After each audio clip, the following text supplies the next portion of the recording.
अस्सलाम वालेकुम and good morning to everyone. आज हम सीसी 3.1 और उसका जो चैप्टर 10 के पेज 3 में एमएमए के लिए जो बेसिक इक्विपमेंट की रिक्वायरमेंट होती है इस पर डिस्कस करेंगे। तो यहाँ से अभी हम इसको देखते हैं। Manual metal arc welding process है और इसको एमएमए वेल्डिंग प्रोसेस भी कहते हैं। और एमएमए वेल्डिंग प्रोसेस जो है वो इसको ब्रिटिश स्टैंडर्ड में इसकी जो टर्म यूज़ की जाती है। और इसी तरीके से इसको जो है वो शील्ड मेटल आर्क वेल्डिंग, जिसे हम इंडस्ट्री लेवल के बेस पे हम इसको जो है वो समा भी कहते हैं। और ये जो shield metal arc welding process है इसको अमेरिकन टर्म में इस्तेमाल करते हैं। तो यहाँ पे manual metal arc welding process के जितने भी जो बेसिक इक्विपमेंट हैं जिनकी साइड पे वेल्डिंग करने के लिए रिक्वायरमेंट होती है और एमएमए वेल्डिंग प्रोसेस के जो बेसिक इक्विपमेंट हैं जिनकी वेल्डिंग करने के दौरान जो रिक्वायरमेंट होती है वो सारे के सारे यहाँ पे मेंशन है। तो हम वन बाय वन इन पे डिस्कस करेंगे। और सबसे पहले नंबर एक में जो पावर सोर्स है ये, और ये ट्रांसफॉर्म रेक्टिफायर है। और इसमें जो है कांस्टेंट करंट जो है वो यूज़ करते हैं। और जितने भी manual metal arc welding process है, ख़ासकर ये टीग और एमएमए वेल्डिंग प्रोसेस, इसमें जो आर्क की कैरेक्टरिस्टिक है वो एज ए कांस्टेंट करंट इसको इस्तेमाल करते हैं। और इसी तरह से अगर हम मिग मैग या सब मैरिज आर्क वेल्डिंग प्रोसेस जो फुली रोबोटिक और जो ऑटोमेटेड है तो उनके लिए जो कांस्टेंट वोल्टेज जो है वो इस्तेमाल किए जाते हैं। तो इसमें ट्रांसफार्मर रेक्टिफायर, तो जो ट्रांसफार्मर का जो असल जो मेन इसका जो फंक्शन होता है, तो जो ट्रांसफार्मर है ये मेन जो है वो पावर सोर्स होता है to change the level voltage. और इसमें जो है वो एसी से अगर हमें जो इलेक्ट्रिसिटी अगर पावर मिल रही है तो उसको जो है वो एसी में हमें प्रोवाइड करता है। तो इसी तरीके से रेक्टिफायर है, और रेक्टिफायर जो है अगर हमें एसी से मिल रही है तो उसको डीसी में जो हमें प्रोवाइड करता है, और अगर एसी में मिल रही है तो डीसी में प्रोवाइड करता है। तो नंबर टू में यहाँ पे वो होल्डिंग ओवन है। और इसी तरीके से नंबर थ्री में जो इन्वर्टर पावर सोर्स है। और ये जो इन्वर्टर पावर सोर्स है ये डीसी से जो है वो एसी में कन्वर्ट करके देता है। और इस सप्लाई को सोलर सिस्टम में भी यूज़ किया जाता है। तो नंबर फोर में इलेक्ट्रोड होल्डर है और इसको स्ट्रिंजर भी कहते हैं। और इसके बाद नंबर फाइव में नीचे वो दिखा रहा है ये केबल्स हैं, पावर केबल हैं। और इसी तरीके से नंबर सिक्स में welding visor with correct filter glass, ये वेल्डिंग हेलमेट है। और इसमें जो फिल्टर ग्लास जिसे हम शीटेड वाइजर भी कहते हैं, और एज ए इसको वेल्डिंग करने के दौरान इसको इस्तेमाल किया जाता है। और इसके बाद नंबर सेवन में ये पावर रिटर्न केबल है जिसको हम अर्थ क्लैम्प भी कहते हैं। और ये नेगेटिव या पॉजिटिव पोल पे इसको जो है वो एडजस्ट किया जाता है। और इसके बाद नंबर एट में इलेक्ट्रोड्स हैं। और इलेक्ट्रोड्स ये कार्टून यहाँ पे पड़ा हुआ है इसका बॉक्स में। और इसके बाद नंबर नाइन में इलेक्ट्रोड्स ओवन है। और इसके बाद नंबर नाइन में इलेक्ट्रोड्स ओवन है। और इसके बाद कंट्रोल पैनल है यहाँ पे। तो नंबर टेन में कंट्रोल पैनल है यहाँ पे। तो इस पैनल में जो ऑन ऑफ लैचिंग स्विचिंग है, और उसके बाद एम्परेज के लिए जो है वो एम्परेज है और वोल्टेज का जो वहाँ पे सेटअप दिया हुआ है यहाँ पे। और इसके बाद इसकी जो पोलैरिटी के जो पूल है नेगेटिव या पॉजिटिव वो भी इसी ट्रांसफर रेक्टिफायर में जो है वो फिक्स किए जाते हैं। और अभी हम इस पे डिस्कस करते हैं कि इसके कौन कौन से इक्विपमेंट का क्या क्या फंक्शन है। तो अभी हम इसको जो है वो नंबर वन से, तो ये नंबर वन में ट्रांसफार्मर रेक्टिफायर है।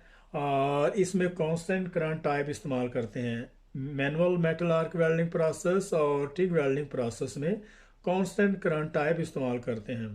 और अभी हम दोबारा फिर से दोहरा देते हैं, जो ट्रांसफार्मर है ये एसी से एसी में हमें प्रोवाइड करता है। और ये मेन पावर सोर्स है, और to change the voltage level, ये वोल्टेज लेवल को जो है वो कंट्रोल करता है। और इसी तरीके से रेक्टिफायर है, और ये एसी से डीसी में जो हमें प्रोवाइड करता है। और इसी तरीके से नीचे उन्होंने यहाँ पे दिया हुआ है। और नंबर टू में होल्डिंग ओवन है। और holding oven temperature up to 150 centigrade. ये जो उन्होंने ऊपर हमें नंबर 2 में यहाँ पे जो है वो ये शो करवा रहा है।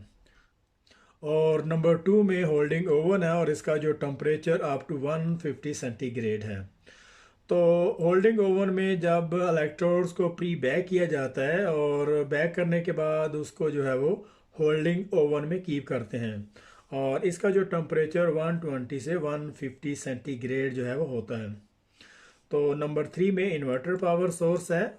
और यहाँ पे इस पिक्चर में अगर हम पिक्चर में देखें तो नंबर 3 में ये इन्वर्टर है, इन्वर्टर पावर सोर्स। नंबर 3 में ये इन्वर्टर पावर सोर्स है। और इन्वर्टर पावर सोर्स जो है वो एसी से डीसी में हमें जो है वो प्रोवाइड करता है, और इस सप्लाई को सोलर सिस्टम में भी जो है वो यूज़ करते हैं। और नंबर 4 में इलेक्ट्रोड होल्डर है। और इसी तरीके से नंबर 5 में पावर केबल है। और ये जो नंबर 4 में यहाँ पे वो इलेक्ट्रोड होल्डर है, और इसके एम्पेयर डिपेंड करता है कि किस एम्पेयर पे, कौन से बेस मेटल पे और कितनी थिकनेस पे हम कर रहे हैं। तो उसी के मुताबिक जो स्ट्रिंजर है, इसको स्ट्रिंजर भी बोलते हैं, और उसी के मुताबिक इसको जो है फिर यूज़ करते हैं। और इसके अलावा नंबर 5 में जो केबल्स हैं, और ये इलेक्ट्रिकल कॉपर लीड की जो एक केबल होती है, इसको जो है वो नेगेटिव या प्लस या नेगेटिव पोल पे इसको जो है वो इंस्टॉल किया जाता है। लेकिन ये डिपेंड करता है कि हम कौन सा मेटल और कौन से फ्लक्स कोटेड इलेक्ट्रोड इस्तेमाल कर रहे हैं, उसके मुताबिक इसको जो है वो इंस्टॉल करते हैं। उसके अलावा नंबर 6 में welding visor with correct filter glass है।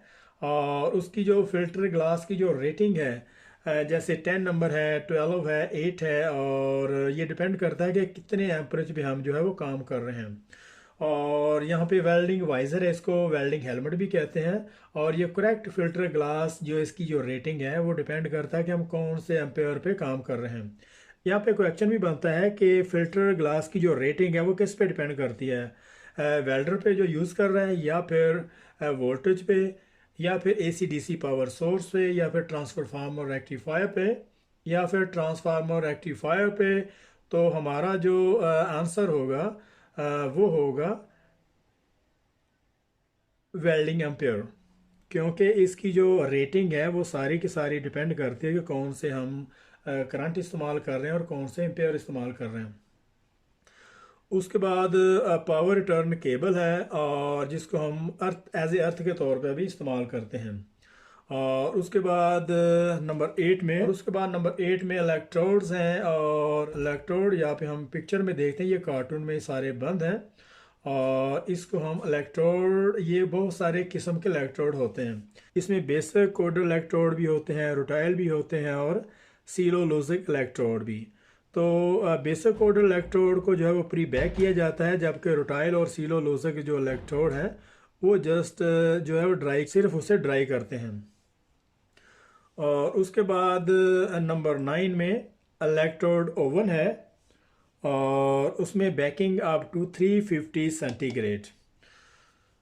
तो इलेक्ट्रोड ओवन में जो इलेक्ट्रोड्स हैं उनको कार्टून से निकाल कर उसमें जो है वो प्लेस करते हैं इलेक्ट्रोड ओवन में, और फिर इनको 350 से 300 से 350 सेंटीग्रेड तक उनको जो है वो बेक किया जाता है 1 से 2 घंटे के लिए।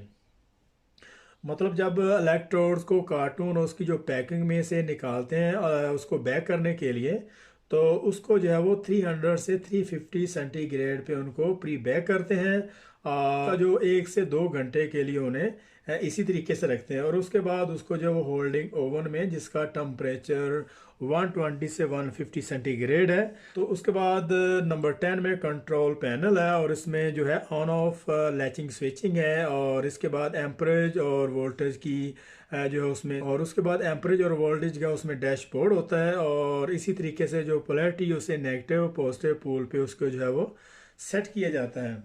और उसमें वोल्टेज, एम्पेयर और उसकी जो पोलैरिटी है, ऑन ऑफ लैचिंग स्विच है, और ये सारे का सारा जो कंट्रोल पैनल है वो जो ट्रांसफार्मर में जो है प्लेस होता है।